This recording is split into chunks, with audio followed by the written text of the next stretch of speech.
தவறிழைக்கும் மனிதனில் என்றென்றும் தங்க போவதில்லை. அவன் வெறும் சதைத்தானே. இனி அவன் 120 ஆண்டுகளே வாழ்வான் என்றார்.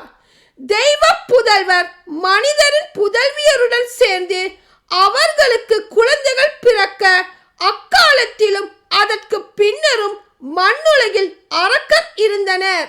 அவர்களே பெயர் பெற்ற பழங்கால பெருவீரர்கள் ஆவார். மண்ணுலகில் மனிதர் செய்யும் தீமை பெருகுவதையும் அவர்களின் இதய சிந்தனைகள் எல்லாம் நாள் முழுவதும் தீமையை உருவாக்குவதையும் ஆண்டவர் கண்டார். மண்ணுலகில் மனிதரை உருவாக்கியதற்காக ஆண்டவர் மனம் வருந்தினார். அவரது உள்ளம் துயரம் அடைந்தது. அப்பொழுது ஆண்டவர், நான் படைத்த மனிதரை மண்ணில் இருந்து அழித்தொழிப்பேன். மனிதர் முதல் கால்நடைகள், ஊர்வன, வானத்து பறவைகள் வரை அனைத்தையும் அழிப்பேன். ஏனெனில் இவற்றை உருவாக்கியதற்காக நான் மனம் வருந்துகிறேன் என்றார். ஆனால் நோவாவுக்கு ஆண்டவரின் அருள் பார்வை கிடைத்தது. நோவாவின் வழிமரபினர் இவர்களே. தம் காலத்தவருள் நோவா நேர்மையானவராகவும் குற்றமற்றவராகவும் இருந்தார். நோவா கடவுளோடு நடந்தார். நோவாவிற்கு சேம், காம், எப்பேத்து என்னும் 3 புதல்வர் பிறந்தனர். அப்பொழுது கடவுள் முன்னிலையில் மண்ணுலகு சீர்கெட்டிருந்தது. பூவுலகு வன்முறையால் நிறைந்திருந்தது. கடவுள் மண்ணுலகை உற்று நோக்கினார். இதோ அது சீர்கெட்டு போயிருந்தது. மண்ணுலகில் ஒவ்வொருவரும் தீய வழியில் நடந்து வந்தனர்.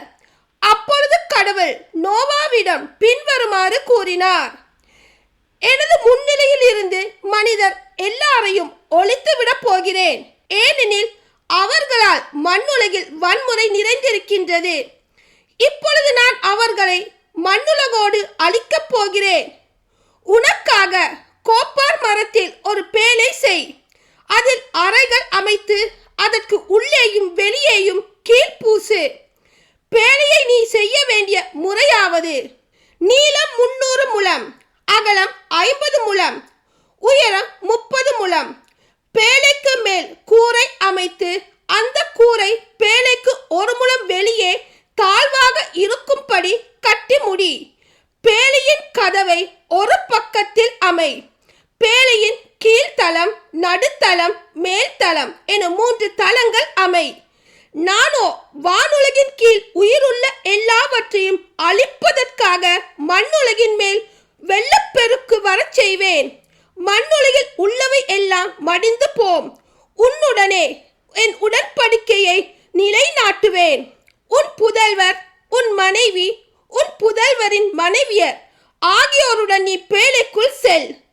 உன்னுடன் உயிர் பிழைத்துக் கொள்ளுமாறு சதையுள்ள எல்லா உயிரினங்களில் இருந்தும் வகைக்கு 2 பேழைக்குள் கொண்டு வா.